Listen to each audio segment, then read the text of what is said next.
by film. 5, Stand by music. 4, Stand by announce. 3, 2, 1. And fade up. Sneaky little hobbitses. Spider-Man, hero or menace? Deer and Dooku. Dobby the house elf. Who holds sway over the 5 points? I swear to God, I'll pistol whip the next guy that says shenanigans. This is my family. There's a hole in this cake. You concur? I'm a bloody Island. I'm bloody Ibiza. How about new, you crazy Dutch bastard? Cool. Well, welcome everyone to a brand new honorary episode of the Brian Cox Appreciation Podcast, also known as 20 Years, 4 Beers. We're a podcast dedicated to rewatching movies from 2 decades ago while simultaneously enjoying a minimum of 4 modern beers. My name is Steve, and this is my big brother. I'm Tim. And we are coming to you from Minneapolis, Minnesota. Why is it an honorary one, Tim? Did it just come to you? It just did. Why? Yes. I don't know why. Why is he... Who was in the original version of this movie? It did right there, yes. Yes. Taken back from 86. Yes, he was in Manhunter. Brian Cox as Dr. Hannibal Lecter. Honorary. Yes. We have just watched and recorded our episode on The Ring. Go check that one out. And as usual, we sit together afterwards and discuss another film over another beer. So we refer to these as our happy hour episodes. Hey, you guys. Happy hour is from 4 to 6. During this happy hour, we will be talking about 2002's Red Dragon. Red Dragon positions itself as a sequel to the classic suspense film The Silence of the Lambs and follows FBI investigator Will Graham, who is tasked with tracking down a new serial killer known as the Tooth Fairy. While Graham has a unique ability to get in the mind of killers, he must catch the Tooth Fairy in a very limited amount of time, so he enlists the, quote, help of the sadistic man he put in jail, none other than Hannibal Lecter. I ate his liver with some fava beans and a nice Chianti. Graham is forced to trust Lecter as much as he is able, while also tracking the madman and finding a way to protect his wife and son who come into the crosshairs of the Tooth Fairy. Good job. Thank you. The film is directed by Brett Ratner, written by Ted Talley, and stars a surprisingly good cast in Edward Norton, Anthony Hopkins, Ralph Fiennes, Harvey Keitel, Emily Watson, Mary Louise Parker, and Philip Seymour Hoffman, marking what might be the first time we have had happy hour episodes featuring 2 of the same actors. Back to back, especially. You want to know how he's choosing them, don't you? I thought you'd have some ideas. I'm asking you to tell me what they are. Why should I? There are things you don't have. Research materials, maybe even computer access. I'd speak to the chief of staff. Ah, yes, Dr. Chilton. Gruesome, isn't he? He fumbles at your head like a freshman pulling at a panty girdle. If you recall well, our last collaboration ended rather messily. You get to see the file on this case. And there's another reason. I'm all ears. I thought you might enjoy the challenge. Find out if you're smarter than the person I'm looking for.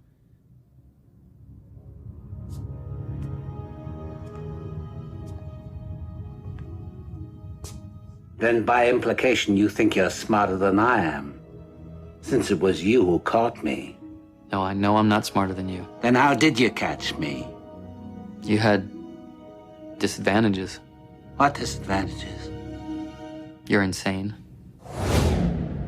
So our first segment, as usual, is Drinking Buddies. Come on, not my fucking beer. Where we present the 4 beers that we had, 2 of each, or 2 for each of us, since we watch these separately, and give our expert drinking ratings. Tim, why don't you go first? So I had to start the experience, the Indeed Brewing, their pumpkin spiced pistachio cream ale. Freaking pumpkin, man. Well, it's October. I don't care what time of year it is. And it's I was still like, a dog shit flavor. I find myself drawn to it, knowing it might be like a problem. A moth to the flame. Burnt by desire. I would say it was a 1.75. Oh man, And which is really frustrating. I'm sure that was a frustrating rating. I was for you. so annoyed because I bought it thinking, you know what? I love me some pistachio cream ale. Also, I noticed it's a 16-ounce can, isn't it? It's It a is tall a tall boy. boy. Oh man, dude. So I bought that being like, you know what? I kind of like their variations, and like they had like this summer different kind of like ice cream shop options or whatever, and they were fine. This is not fine. The pumpkin grows old really quick, and it's super like just kind of cloying.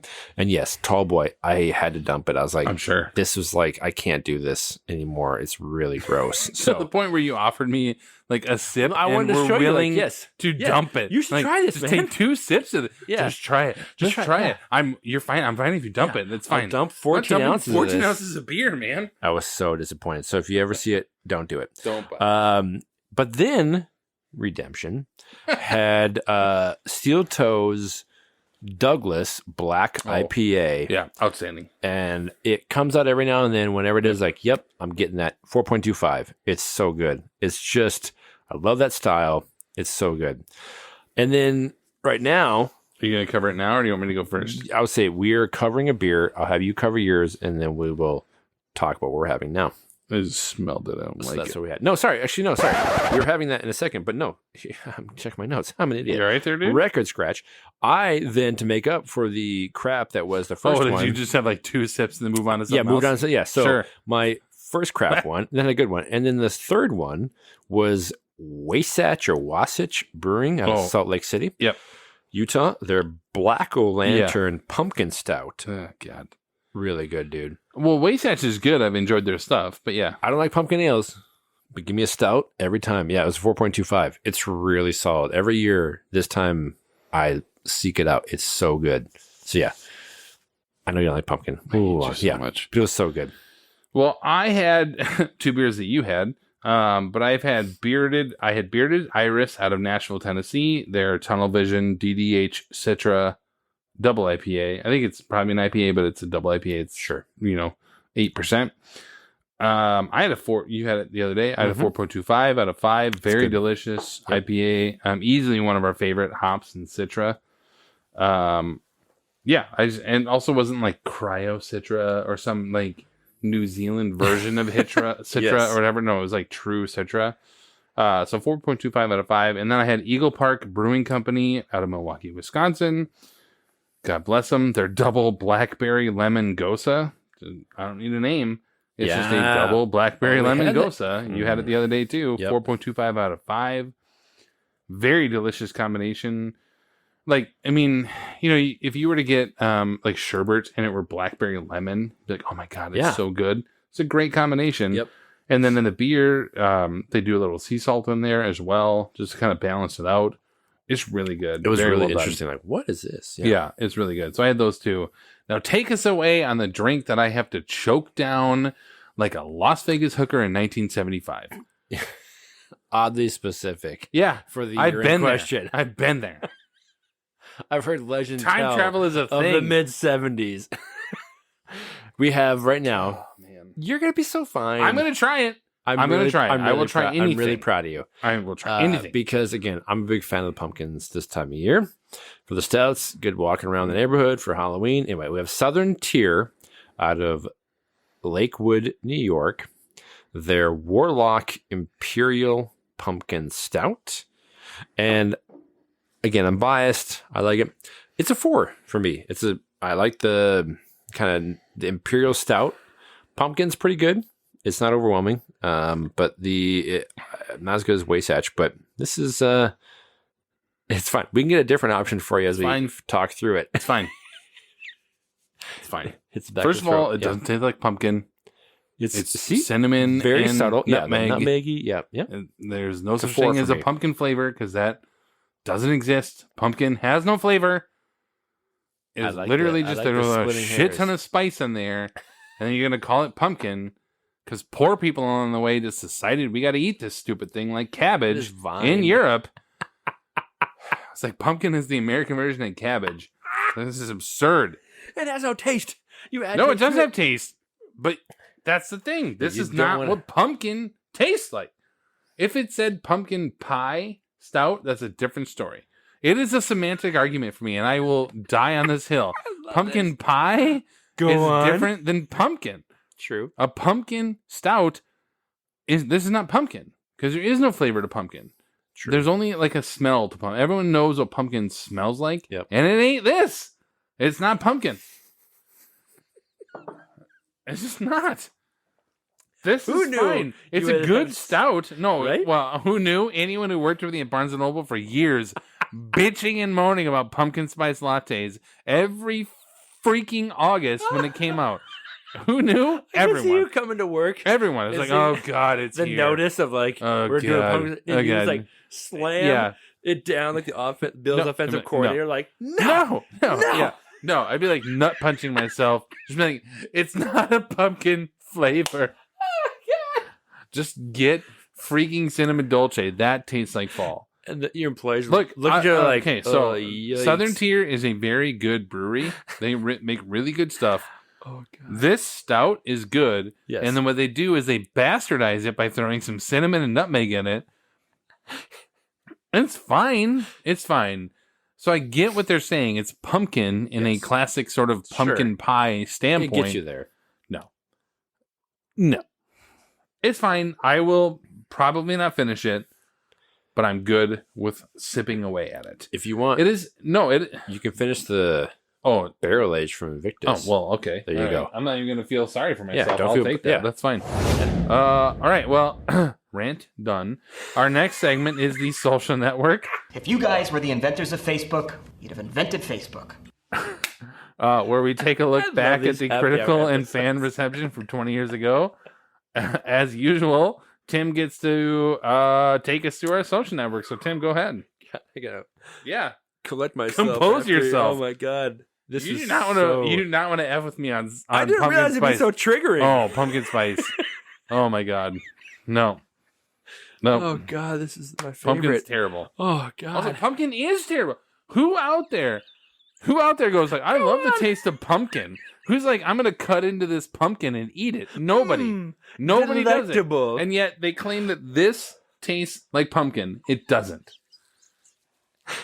Give me a second. It doesn't. Oh god, this is so funny. Oh. How are the critics reviewing this movie, Tim? So for Red Dragon, the IMDb rating is 7.2 out of 10. I want to know, and I have tried multiple sips of this. You've done good. Yes. I'm proud of you. Terry Lawson of the Detroit Free Press said, if you grew up with the original, Silence of the Lambs will remain your favorite for sentimental reasons. But if you come to Red Dragon unbiased, it seems every bit as good. Edward, sorry, he's drinking more. No, He's I'm done. giving it up. I handed it over to you. Dry I drank a heaving good amount. aside. I drank more than I drank of. I wanted to drink more of than I did of the Fair State. With That's true. I made myself drink more of that than the Fair State from the previous episode. Wow. I did. The flavor's there. It's cinnamon and nutmeg or whatever. Yep. It succeeds in what they wanted to do. Not for me. Handing it off. Thank you. Enjoy We'll my trade. COVID glass. Enjoy I yourself. appreciate it. Edward Guthman of the San Francisco Chronicle said the actors have a good time and Hopkins earns his enormous paycheck. But at day's end, it all feels like a revved up, market driven rehash of a once thrilling film. And then Roger Ebert, Big Man Raj, had 3.5 out of 4 stars, actually. Said Hannibal Lecter is a character who commands contemplation and unease, and he is best used to build atmosphere and apprehension. This movie has studied Silence of the Lambs and knows the action comes second to general creepiness. This might be one of my favorite lines he ever wrote. Here we go. There are stabbings, shootings, fires, explosions, tortures, mutilations, and a flaming corpse in a wheelchair, but it's all within reason. I love that line of like, Welcome to summer camp junior year, it's Raj. so crazy, but it's all within reason. It was great. And then Academy Awards that year, not surprising, no nominations. Interesting. He had to justify his love for the Yes, movie. exactly. All right, well, that brings us to Spotlight, They knew, and they let it happen. our reaction segment where we highlight and discuss our top takeaways of any kind from rewatching the film. I have, and looking back at my notes, boy, do I have a lot more notes on this movie than I did on The Ring. Sure. Which is to say, like, it's not that I didn't like this movie. You know, oftentimes you crap on movies that maybe we don't like. Sure. So I will go first. Go first. The best thing they could have and did do here, aside from getting really good actors, is have Ted Tally write this script. Totally. Like, apparently, and I didn't know this, but Norton, Hopkins, Fiennes, and Hoffman all initially turned down this movie. But when Ted Tally was signed on to write the script, they all agreed to their roles. Really? Right.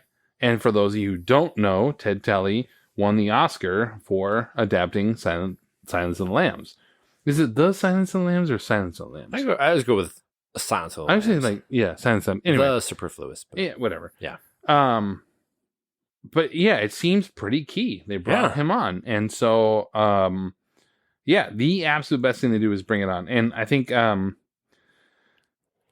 it helps us get into the world much more easily of this, like, Lecter world, especially what is 10 years after of The Silence of the Lambs. Yes.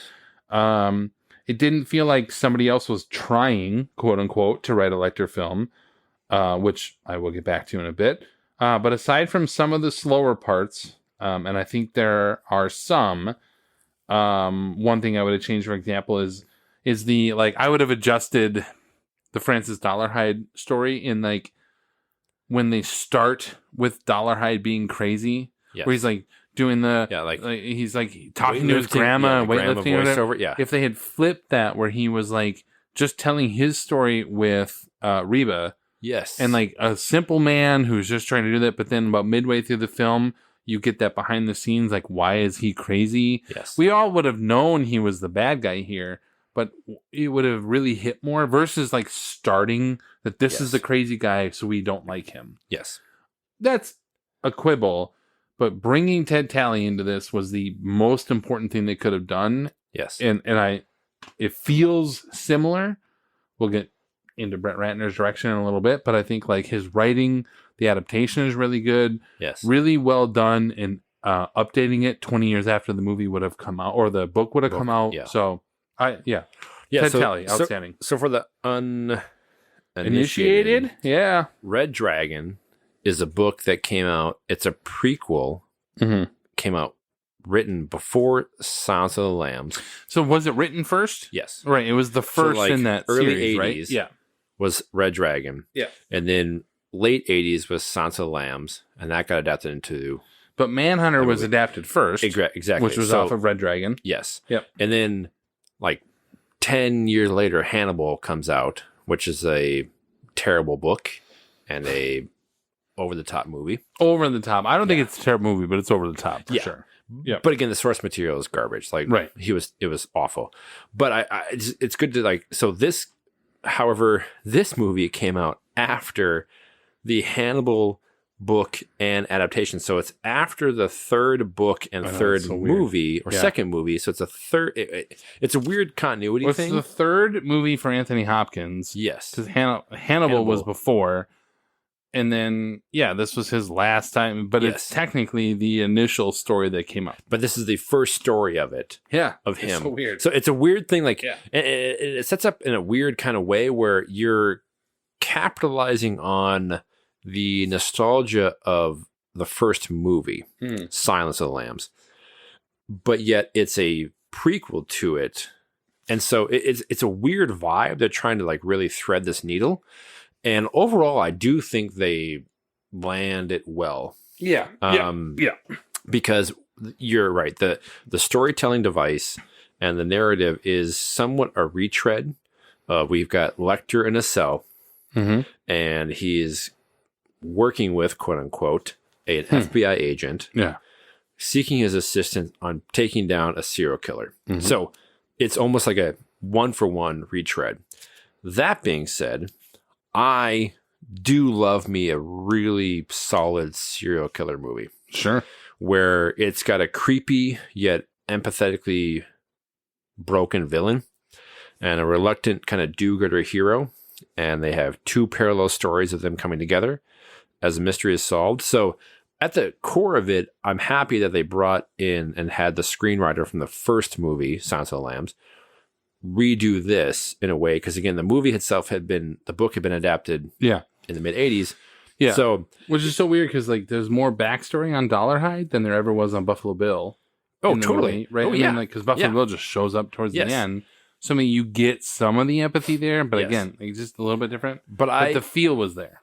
But I agree. Like, it helped this movie by the legacy of Silence of the Lambs, and that it came after Hannibal was released, and that was just ridiculous. It was a mess. The book and the movie were just a mess, and so it's a better source material because I've read the book of Red Dragon, and it's a really good story. So having it focus on, again, the same variations of like prisoned expert serial killer with a, and this way it's even better because Will Graham is somewhat not the ingenue kind of, he's a bit of an around equal a little like bit. Starling is Yeah. in the Silence. So it's just a weird kind of position they try to plant in this. That's kind of like interesting for viewers to see, because I watched it last night with my wife, who has not seen this, and she has seen Silence long ago. Ever? She never seen Red Dragon. Oh, interesting. So she's like, "Is this a sequel?" I'm like, no, it's a prequel.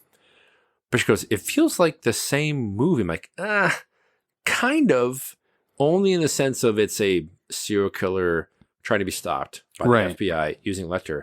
But I will talk to more. The villain is, I think, fleshed out in a way that's much better. Way better. In this. Well, because in Silence of the Lambs, the villain theoretically, mentally, was always Lecter, right? Yes. Like that was the way they were going, was on a Lecter standpoint. Yes. So I anyway. understood it there. Yes. But here it wasn't that case. Yeah, Because we knew it was a prequel. Yes, exactly. So that's my long-winded details of how we set the story up where it's at. So I do have a couple good things, and I also have some, not even minor quibbles, I have some problems with this movie. Yep. My next good thing, though, is I honestly think the performances are really great, and I hope you do too. Like, especially considering, Hopkins. well, yeah, but especially considering the director, which I'll get to, is not known for getting the best performances from actors. It's not a detriment, but it's an asset actually that these actors could sort of overcome a director who's not necessarily known for this kind of movie. Totally. But yeah, watching Norton and Hopkins in the same scenes, which oddly enough they had the same number of scenes as they were in 4 scenes together, which is the same number of scenes as Jodie Foster. and Hopkins in Silence of the Lambs. Sure. But yeah, I just think like it was really good. Like though, like it perhaps could have been better in some ways, like the way it was shot or whatever. The two of them were really good in it. Yes. Especially as we come to realize that Graham can go toe to toe. So like to your wife's point, like feels like the same movie. No, Graham is able to mentally go toe to toe with Lecter in the moment. We can see it. Yes.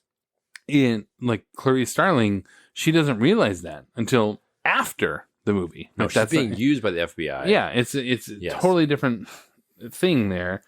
But the actors, like you go, the supporting cast eats up their scenes as expected in a good way, and they're not like chewing scenery.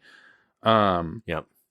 I actually could have used more Ralph Fiennes and and Emily Watson, like the Dollarhide and Reba backstory. I wanted more. Like these actors were really good. Like I, from top to bottom, you cannot say that any of the actors I talked about, which is Norton, Norton, Hopkins, Fiennes, Emily Watson, Mary Louise Parker, Harvey Keitel, and Seymour Hoffman. Like all of them, you could have like actually used more in this. Yes. For a 2-hour and 4-minute movie, it could have been 2 hours and 20, and I'd have been like, okay. Yes. Like the actors were so good. Yeah, it does a really solid job of like having a complex story of being thrown in. Oh, there's 2 families that were massacred. Yeah. And then we're going to throw this guy in and see if we can solve it. And then meanwhile, you're having the story of this serial killer and operating in plain sight. Yeah. And that's a really And not like again, Buffalo Bill from Silence. So it's again thinking through from the movie, but also the book story. Like Buffalo Bill is like a mustache twirling creepy guy. Yeah. We don't know anything about him. Right. Yeah. He's just got this obsession with like, I'm going to kill people and wear their skin as a suit. And it's creepy and wonderful. And I don't want to disparage Silence because I think Silence of the Lambs is ungodly amazing. It's a classic. I mean, you can't. Yeah. It's so good.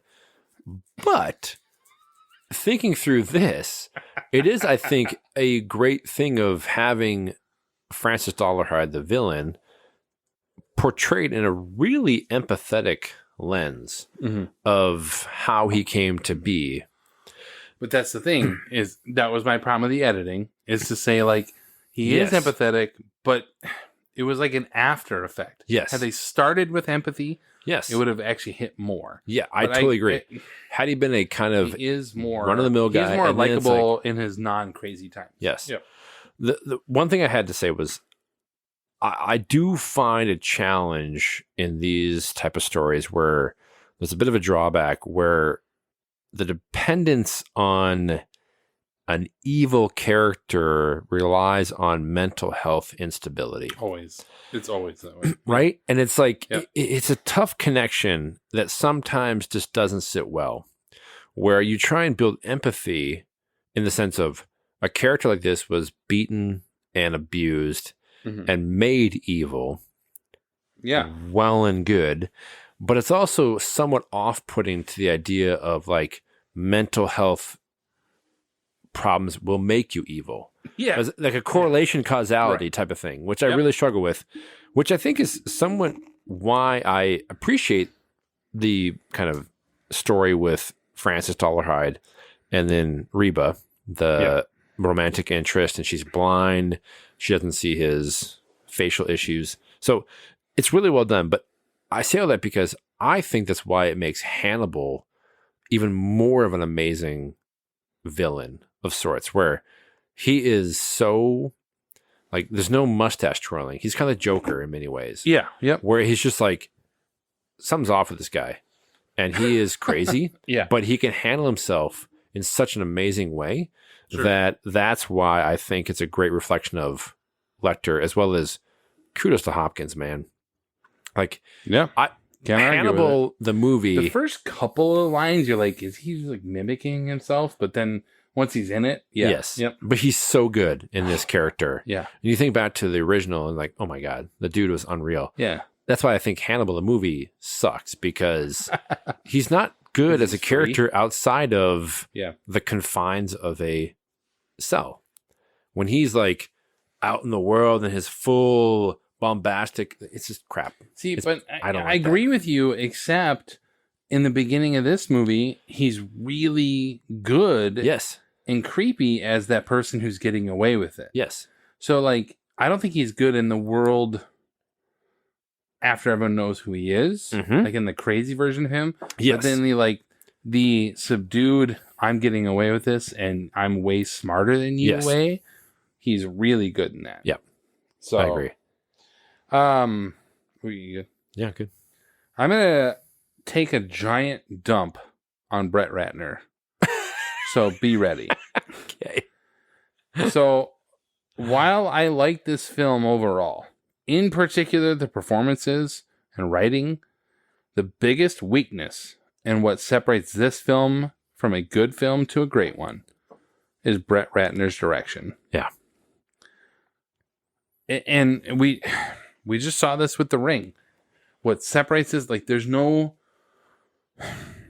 feel to this movie. No. There is no style. There is no, like with The Ring, there's a feel. The entire movie is that like the one tone. Talked about how it feels like 28 Days Later or whatever. Like I can say I watched this movie, but it feels like this other movie or whatever. Yes. That scene in The Ring where Naomi Watts is walking in the water and the reflecting of like the two things, all this style, it's great. There isn't a goddamn thing in this movie that I would ever suggest, like, look at this shot. Look at this thing that Brett Ratner did. Yeah. One of the worst. I don't want to like deprive him as a director, because the Rush Hour movies are good.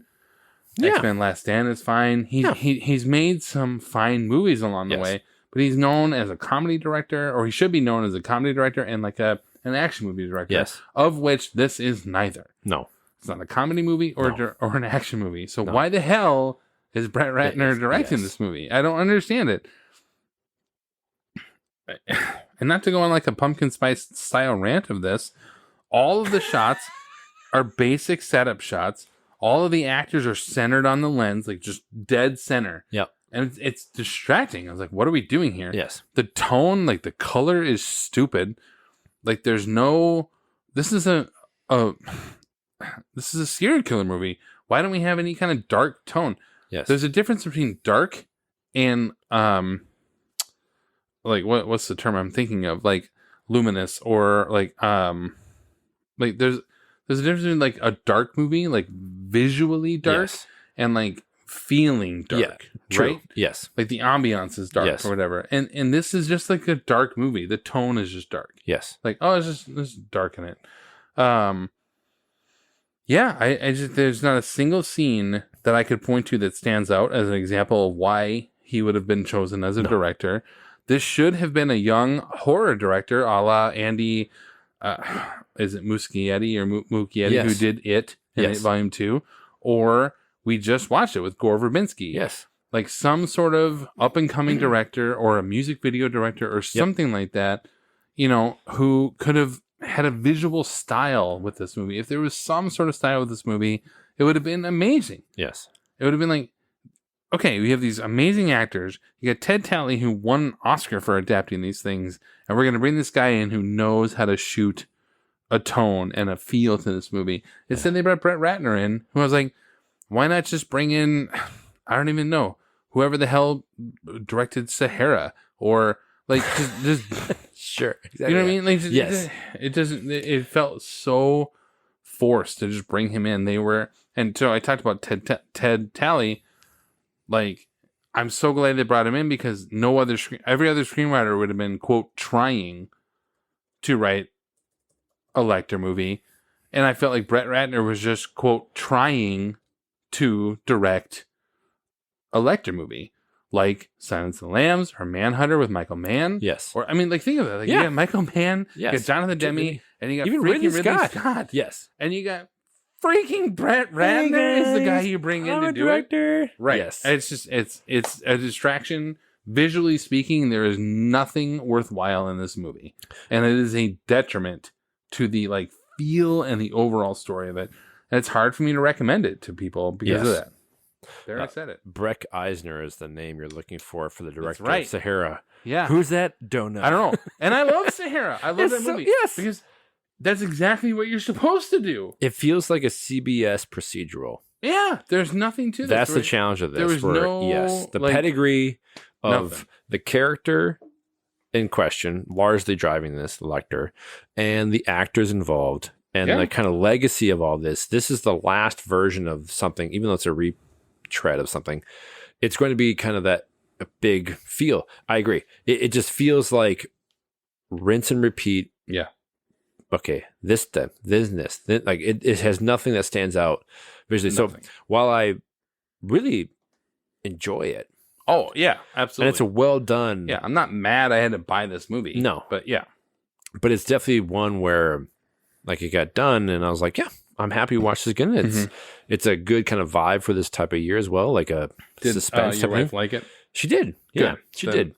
Again. That's why you bring Brett Ratner in, is you probably make it more palatable for the regular people. Yeah. Although she no did, offense to your wife. She did have so many great things of like, as it's going along, you know, when the main character's son and wife get involved, she goes, please tell me they don't die. And again, I'm like, why would I have you watch a movie? Why would you watch where a child and a woman die? She'd be okay with the woman dying, not the child part. Yeah. Well, hopefully we are, but yes, exactly that. But yes, it's good. Although she did figure out Josh and Molly. There it is. The connection right away of how Dollarhide was involved. Right. Yeah, exactly. It's like, it's clear as day. Here's the connection. Anyway, so yes, I agree. Like the direction and kind of the vibe of it is just a movie of the week vibe, which is unfortunate for this. That's what I'm saying.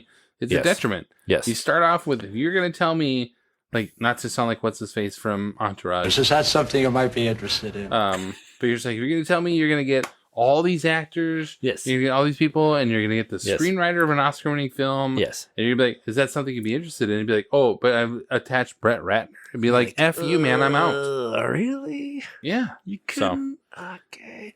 To that point, you mentioned before was, it is interesting watching these movies 20 years later and thinking what came out at the same time. And yeah, Edward Norton, Philip Seymour Hoffman, the combo. We just had that for the happy hour last episode. Like, it's great, but I think it's actually a talent to both. I think now, R.I.P. Philip Seymour Hoffman, but Edward Norton is kind of crapped on in many ways by the industry for some reason that I just don't know why. It may be difficult to work on, who knows what, but it's really a testament to seeing these movies somewhat back to back. I'm at the part where they're very different characters each person is playing. And it's really interesting seeing how they were kind of up and coming at that time, well established, especially Norton, who had been nominated for stuff before. But seeing them play in the same year, very different characters. And I was really, it was a nice, like a nostalgia trip of watching these being like, through the lens of this larger movie with Lecter and stuff. But kudos to them, where they played off really well together. So it was good. So apparently Norton took all of his money from this and put it right into 25th Hour because he's a producer of that. I could see that. Yeah, he just like took all of the money from this major in like huge studio film. Just be like, yep, I just put it right into this. Oh, we made $200 million. Cool. Put to that. Yes. So one thing I will say really quick about that. No, it's fine. I have two other things. But I just love, to be honest, like, so really quick, I am a sucker for, again, when a movie comes out and I see it now, a different experience. Right. You put a family in peril with a kid involved. I'm a sucker every time. Yeah. Even to the point where, not to spoil anything, where apparently the bad guy is dead. Yep. And then there's 15 minutes left. No, spoil away. Spoil away. And then the phone call comes in. Yeah. And my wife goes, OF. And it's like, yeah. Like, but they do a good job of setting that up where so good. Halfway through, so good. They find like the detail of this Will Graham, the FBI agent, lives in Florida. In Marathon, Florida. Yep. So it doesn't feel forced where the villain would manipulate something to appear as dead, which is a great scene. Like, he that whole fakes his own death. Absolutely. Yep. And then, yes, he comes in there, and then Will Graham yells at his kid in the same way of like detrimental, like horrible for the kid, which is tough to see to watch. Be like, oh, he's belligerent his kid, but it's triggering the bad guy. So it's so well done. The last 15 minutes is so awesome. Yeah, you want to know how good Will Graham is if Hannibal Lecter's trying to kill you through somebody else. Yes. Like, that's what it is. That's true. Yeah. They are equal. That's a really good point. Lecter believes they are equals, which means this person needs to die. Yes. And that to me is just like, and I actually think that to a certain extent, that's great. To a detriment in Silence of the Lambs, because obviously Will Graham Crawford is in. Yeah, the Harvey Keitel Keitel's character is in Scott Glenn. Scott Glenn, yep. Yes. Or yep. And so that's what I mean. It's like it's sort of underutilized in Silence of the Lambs when you realize that, this dude is actually as good as Lecter, and Lecter wants him dead. Yes. That's a good call out. I really like that part. And yes. So again, I think that's what's it's really weird about this movie. Like, I love all of these things that come from this, and yet Brett Ratner was just like, let's just make a basic movie here. Yeah. But sub to that, I hate to say it, but is this the worst Danny Elfman score in the history of Danny Elfman scores? It's so rinse and repeat. Danny Elfman is great. Yes. But this totally the Batman theme? Yeah, but we talked about it with Spider-Man. No. It's the last damn movie we just recorded. Oh, The Ring. Yeah. Talk about The Ring. Like Zimmer scores? Yes. Like it's just a small score. Elfman is over the freaking top. The opening credits. Oh my God. Yes. Everything is loud and it's booming. And if like something bad happens, it's just like this thing, which is so weird because that's actually not even Elfman's style necessarily. Mm-mm. Like the entire score is a detriment to this movie. There's not one single part where I would have been like, "Oh, this is great." Yes, this is, I think, Elfman's worst score. Yeah, not even like it's bad. Like musically, it's fine. It's misplaced, but with where they are, yes, it. Yeah, I was like, anyone else, any just small, like if The Ring, like if you just had some little violin in the background and just like a horror movie style score, or The Silence of the Freaking Lambs, like Howard Shore, right? Yes, thank you. But it's anything like that, you're like, oh, Elfman is not the choice for this movie. It was very bad. Yes, 2 bad choices in this movie. Had they just changed those 2, yes, it would have been a much better movie. Yes. Quite frankly, in the realm of all-time classics. Because the story was good, the acting was good, all this, and yet you have so frustrating. I think it's Elfman's worst score. It is. It's just misplaced, and it's in a sense of how it is. It's not that it's poorly, composed, but it's just not good. Yeah, like the opening credit again. It's like, oh my what god, is happening? Heavy-handed. Here? Yes. I just love the opening scene takes place in 1980. Yep. And then it says a few years later. Oh, yeah. Several years later. Like, I love how they just make no attempt in this movie to really feel like it in any way authentically takes place in the mid to late 1980s. Yeah. Like you watch and go, we're short of getting a cell phone call on the way. Yeah. Like there's no way that they actually think this. It's impossible. Dollarhide just goes from Atlanta to Chicago to New York. Yeah, just flying about. No That's big deal. fine. It's just like, and even the clothing styles and like the hair, like everything is like, there's no way this in any way takes place in the late 1980s. Like it's just hilarious to me watching. Like fine, but it's just tough because it's like it's a prequel, not a panel van anywhere. No, well, I mean there is a van, but yeah, not. Yes, it's ridiculous. So, I have one more point. Yeah, I got one more too. So go ahead. Who are the production designers who are tasked with creating the serial killer's massive notebooks? Dude. Like Seven or this? Like, do they have any qualms or concerns about like, hey, Bob, coming in and you present the final work and people are like, yikes. Yeah. You are kind of creepy. Yeah, exactly. Yeah. Like, because these are... They're messed up, man. Exactly. Like, I just laugh at these and be like, wonderful.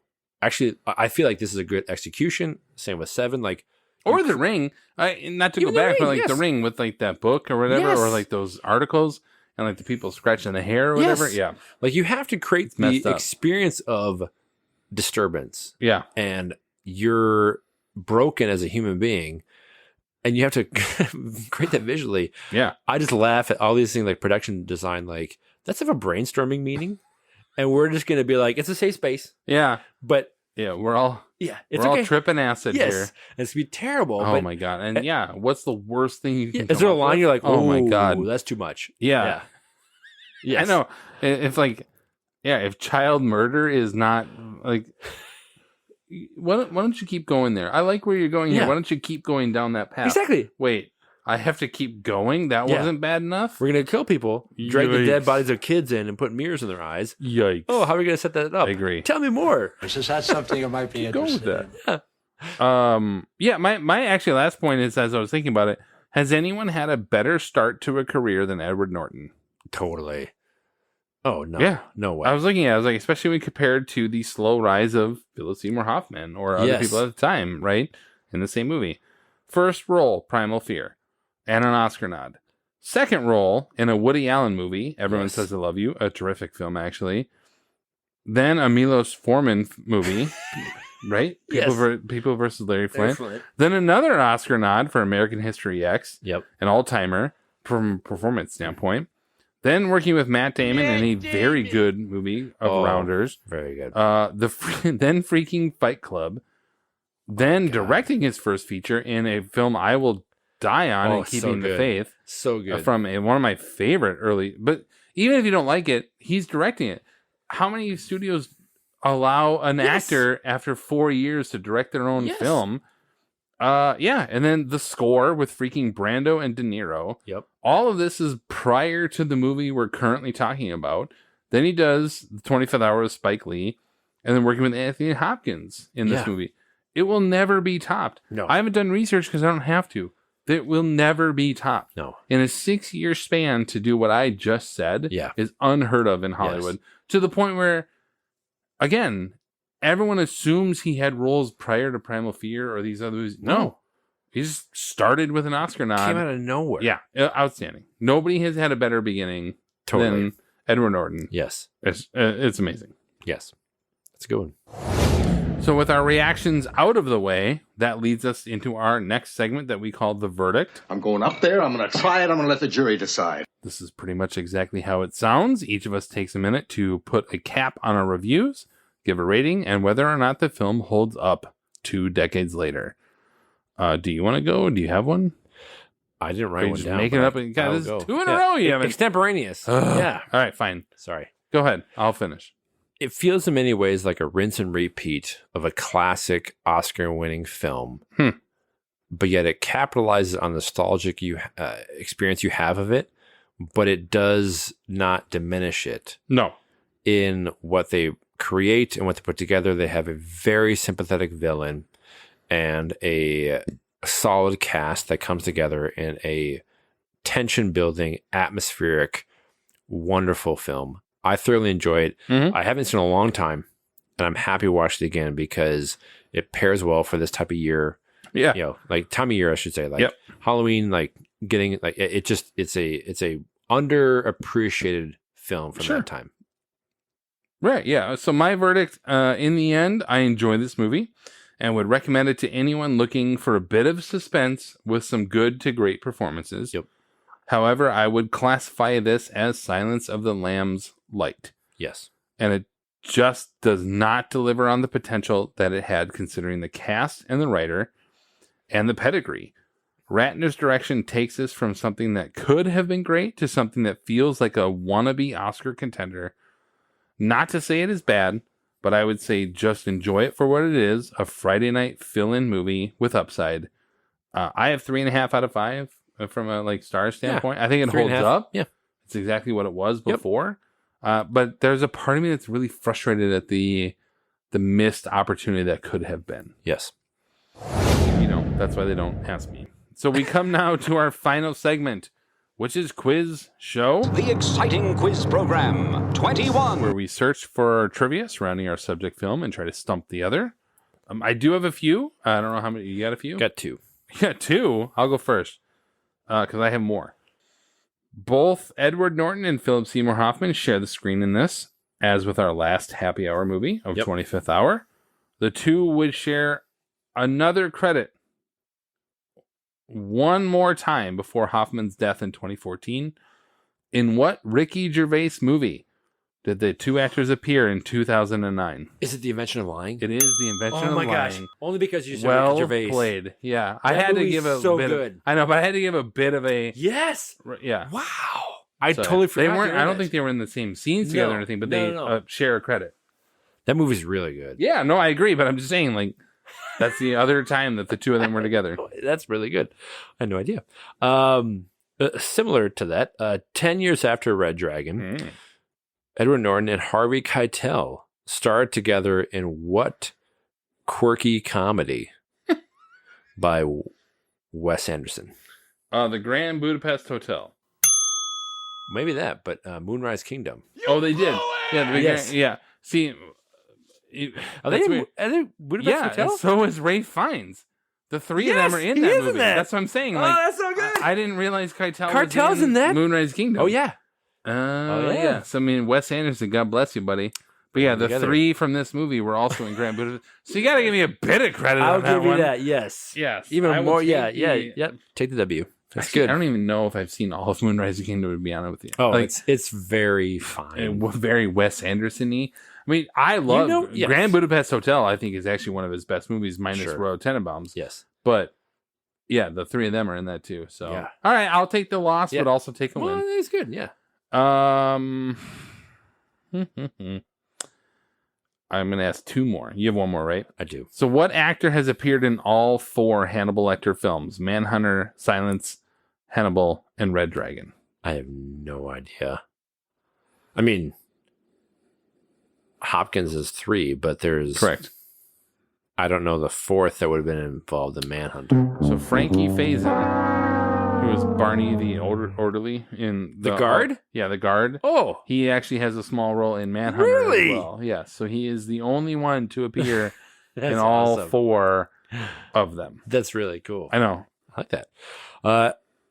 As is often the case, directors work with the same cinematographer over different projects. Okay. And Brett Ratner Ugh, of this okay. film worked with Dante Spinati on other films, including Family Man and X-Men The Last Stand. Okay. Spinati was also the director of photography for many of director Curtis Hansen's films, including Wonder Boys, and as we talked about on this pod this year, LA Confidential. Okay.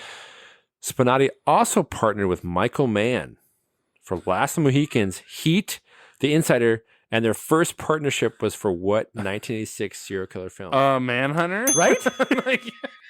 I'll lead you there. Exactly. You're going to lead me right in there. But yeah, he was the All right. Well, cinematographer of both. Which is weird because one of them is really good in this one, and the other one is this one. Like, oh Insane. my god, you haven't seen Manhunter, have you? I have not. Oh, it is really good. I do want to see it now after seeing this. I will actually say I would rather watch Red Dragon over Manhunter, but I will say Brian Cox again. Why we are honorary. Yeah, he is really good as Lecter. Cool. All right, so Jodie Foster and Edward Norton are not just linked by similar roles opposite Hopkins as Lecter. They also both graduated from what prestigious Ivy League university? Yale? Correct. Yeah! Good guess. They're both Yale graduates. Ooh. Damn. I tell you. Finally went with higher education, and it's there we go. All right, well, that brings us to the end of our happy hour episode on Red Dragon. If you haven't already, please go back and listen to our previous episodes, all featured on your favorite streaming platform. Stay tuned for our upcoming episodes where we will re-watch 8 Mile together, and also more than likely we're going to watch Punch Drunk Love separately. We want to say thank you for taking the time to listen and for clicking that like or subscribe button on your devices. Find us on Twitter at years_beers and on Facebook, or head to 20years4beers.com. This has been 20 Years 4 Beers. My name is Steve. I'm Tim. And thanks for listening. Thank you. Like a Las Vegas hooker in 1975. Oh, pumpkin spice. Oh my god. No. This is not fine. Take a giant dump. Ooh.